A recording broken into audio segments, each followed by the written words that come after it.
যে ডিমটা ভুনা করার জন্য আমি এখানে তেল দিলাম, বেশি করে পেঁয়াজ আর সামান্য একটু রসুন দিলাম।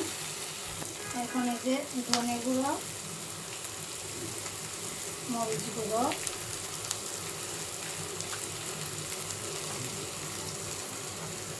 হলুদ গুঁড়ো,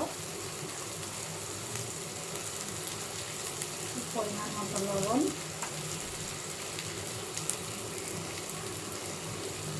আর বেশি করে কাঁচামরিচ, আর দিচ্ছি বেশি করে কাঁচামরিচ টমেটো।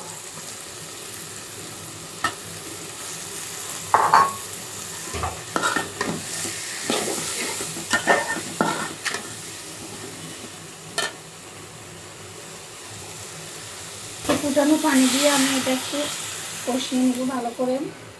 টমেটোটা একটু নরম হয়ে আসুক, পেঁয়াজগুলো একটু নরম হোক।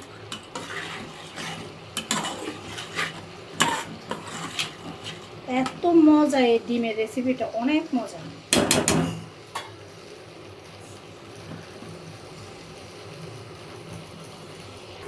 এই যে এখন আমি ডিমগুলো দিয়ে দিচ্ছি।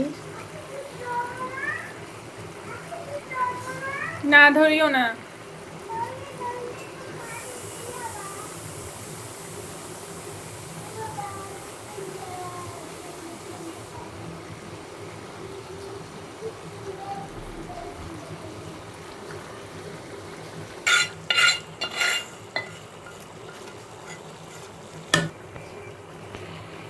এই যে এই পর্যায়ে আমি একটু গরম মশলা দিয়ে দিচ্ছি।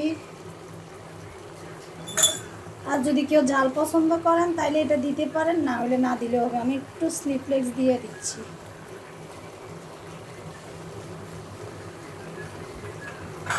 আর দিব ধনে পাতা। বিশ্বাস করুন আপুরা, এত মজা এই রেসিপিটা, একবার হলেও ট্রাই করবেন। আশা করি নিরাশ হবেন না, একবার হলেও ট্রাই করবেন আপুরা। এই যে আমার রান্নাটা শেষ। সবাই ভালো থাকবেন, সুস্থ থাকবেন, আমাদের জন্য দোয়া করবেন। আমিও সবার জন্য দোয়া করি। আল্লাহ হাফেজ, আসসালামু আলাইকুম।